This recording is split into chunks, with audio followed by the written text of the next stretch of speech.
بسم اللہ الرحمن الرحیم۔ میرا نام نتالیہ اسلام ہے اور میں کلینیکل سائیکالوجسٹ ہوں۔ ہمارا معاشرہ جو روش اختیار کر چکا ہے، جس سائٹ پہ جا رہا ہے، اس نے مجھے کچھ سوالات کرنے پر مجبور کر دیا، اور وہی سوالات لے کے میں آج اس پلیٹ فارم پہ آئی ہوں۔ یہ سوالات صرف سوالات نہیں ہیں، ایک سوچ ہے، ایک آگاہی ہے کہ کس طرح سے ہم اپنے معاشرے کو امپروو کر سکتے ہیں۔ ہمارے معاشرے میں جنسی زیادتی کے واقعات خوفناک حد تک بڑھتے جا رہے ہیں۔ 3 ماہ کی بچی سے لے کر 3 بچوں کی ماں بھی اس درندگی کا شکار ہو رہی ہے۔ مردہ ہو یا زندہ، ہوس پرستوں کو کوئی فرق نہیں پڑا۔ احتجاج کیا جا رہا ہے، لیکن اس کے باوجود یہ واقعات رونما ہوتے جا رہے ہیں اور ڈیلی رپورٹ ہو رہے ہیں، اور بہت سے ایسے واقعات بھی ہوں گے جو رپورٹ ہی نہیں کیے جاتے ہیں۔ لیکن سوال یہ ہے کہ ایسا کب تک ہوتا رہے گا، ایسا کب تک چلتا رہے گا، اور ایسا کیوں ہو رہا ہے؟ لڑکیوں میں تو ابھی بھی آگاہی پیدا کی جا رہی ہے کہ کیسے اور کس قسم کی احتیاطی تدابیر کی ضرورت ہے، انہیں کیا کرنا چاہیے۔ پوچھنا یہ ہے کہ کیا مضبوطی اور ذہنی پختگی کی ضرورت صرف لڑکیوں کو ہے؟ یک طرفہ قدم کیوں اٹھایا جا رہا ہے؟ اپنے بیٹوں کو کیوں نہیں بتاتے ہو کہ عورت تمہاری ہوس پوری کرنے کا سامان نہیں ہے؟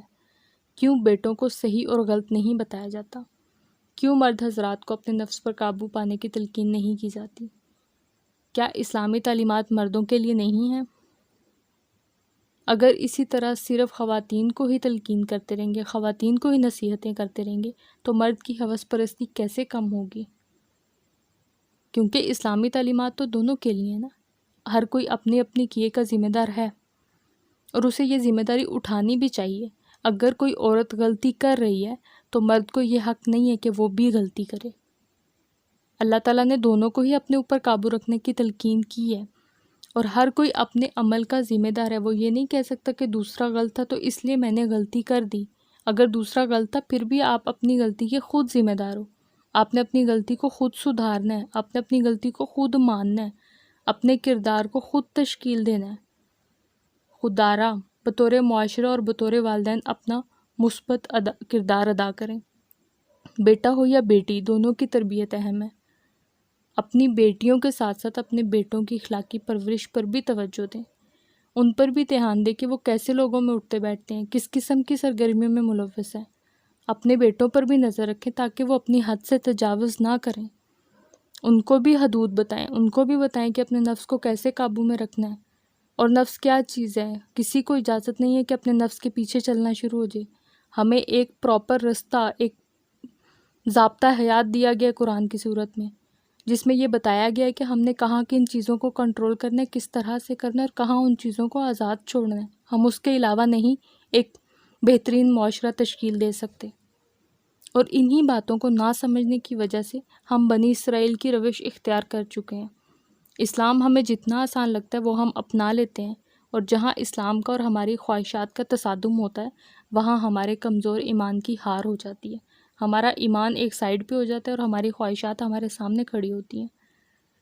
جس دن ہم صحیح معنوں میں معاشرے کی ان خرابیوں سے توبہ کر لیں گے جن سے اسلام ہمیں منع کر رہا ہے، جن سے اسلام ہمیں باز رہنے کا حکم دیتا ہے، تو یقیناً ہم ایک بہترین معاشرہ تشکیل پا لیں گے۔ اب ان خرابیوں کو آپ نے دیکھنا ہے۔ بہت سی خرابیاں اس ٹائم ہمارے معاشرے میں ایک عام بات سمجھی جاتی ہے، مثلاً غیر محرم کو آنکھ بھر کے دیکھنا۔